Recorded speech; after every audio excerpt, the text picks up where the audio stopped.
Have you ever looked in the mirror and wondered how the clothes you're wearing came to be? From moving around naked to wearing animal fur, the current evidence indicates that anatomically modern humans were naked in prehistory for at least thousands of years before the invention of clothing. Clothing is one of many things that have evolved with humans.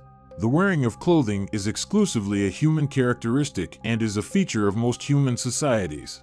There has always been some disagreement among scientists on when humans began wearing clothes, but studies involving the evolution of body lice suggest it started sometime around 170,000 years ago. Welcome back to History Rediscovered. To support, please subscribe. In this episode, we discuss the disturbing history of modern-day clothing. Neanderthals' clothing could have killed them. The Neanderthals were the closest species to our own Homo sapiens, having died out about 10,000 years ago, most likely due to modern human competition. Some humans carry Neanderthal DNA with them to this day, suggesting that the two species interbred and raised offspring together. Given that their capacity for surviving in cold climates was essential to their spread, mammoths, bears, and other mammals that shared their environment. At some point, Neanderthals learned how to use the thick, furry hides from these animals to keep themselves warm and dry. Fur from these animals was naturally fairly warm and thick, making it ideal for Neanderthal clothing.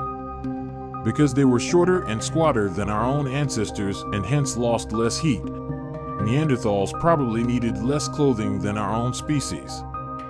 However, no person can live a cold winter without clothes, thus these prehistoric communities must have placed a high value on the thicket furs. They became extinct in part because they could not make fitted garments, but draped themselves with crudely cut skins. Based upon their simple stone tools, which did not provide the warmth needed to survive as the climate grew colder in the last glacial period. Bras have a long history dating back to Rome and Greece. For a very long time, women have created undergarments that are both comfortable and fashionable. In ancient Greece, women moved around without bras, which was difficult for them, especially those with huge chests. Women complained of how it was difficult to do activities, especially running, because the chest would hurt. So women in ancient Greece fastened fabric around their chests by securely tying it around them and pinning the back. The similar attire was used by Roman women to support their chest while participating in sports. The Egyptians wore a rectangular piece of cloth which was folded and sewn down the edge to make a tube. This is how the Egyptian women covered their chests. In the Middle Ages, women used something like a cloth binder to cover their breasts. These straightforward outfits soon gave way to corsets, which were rigid and labor-intensive to lace. Whalebone inlays were used in France's first structural camisoles to offer support. Mary Phelps Jacob, a New York socialite, patented her idea for what is now known as the modern bra in 1913. It features cups that separate and support the chest. The first bra consisted of two handkerchiefs joined by a ribbon. The plunging necklines of the fashionable gowns at the time, which didn't flatter her curvaceous form, gave her the inspiration to design this new item of apparel. Evidently, Mary Phelps Jacob wasn't alone in experiencing these problems. Together with another lady, she founded a factory that went on to become the world's first bra producer.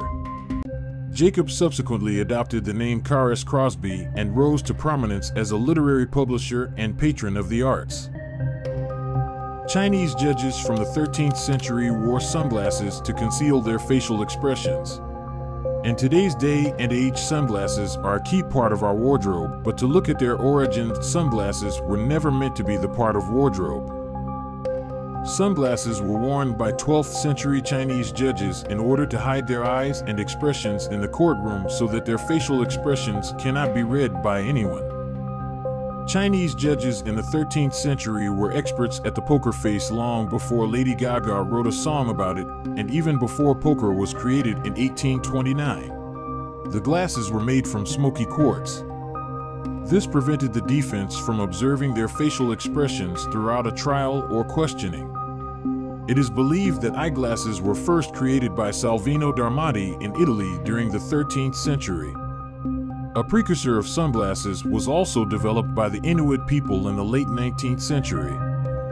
The sun's reflection damaged their eyes because they were continuously surrounded by snow, so they made whalebone sunglasses to shield their eyes, and the rest is history. Originally, high heels were for men. Men wore high heels originally, prioritizing practicality over fashion. Heeled shoes were originally worn by men and have been found in the histories of 10th century Persian and 3500 BC Egyptian life in order for their feet to fit more comfortably in the stirrups when riding horses. Persian men wore heels in their shoes in the 10th century. The heels helped them remain stable and shoot bow and arrows more effectually. The high-heeled shoe and many other aspects of Persian culture were embraced by Europeans around the end of the 16th and the beginning of the 17th centuries. Because the shoes suggested that they didn't need to work outside or travel great distances, royal men of the court wore them to demonstrate status. Louis XIV of France kept men's heels in vogue. At just 5'4", he wore heeled court shoes to make himself appear more powerful and domineering. Portraits of the royals show his heels were dyed red, an expensive pigment to emphasize his superior social status. Under Louis's rule, the higher and redder the heel, the more powerful the wearer. Christian Louboutin probably got the concept from him. Women began donning high heels around the 17th century. Catherine de' Medici is credited for the popularity of heels for women. She had thin heels designed to enhance her height for her wedding day ceremony. Pants were originally worn as a chastity aid. Nobody cared about wearing pants whether menstruating or not until people became promiscuous. Although there have been many different types of undergarments throughout history, the first underwear with two distinct sides for each leg didn't appear until the 1600s, and it wasn't intended to be comfortable. Since being indecent is the main worry when being bucked off an animal, women wore these panties, or short cotton pants, to prevent them from flashing anyone if they fell off a horse. Women wore chastity belts resembling panties as well to shield themselves from abuse. The great book of lingerie author Cecil St. Laurent writes, "These drawers also protect them against adventurous young men, because if they slip their hands under their skirts, they can't touch their skin at all."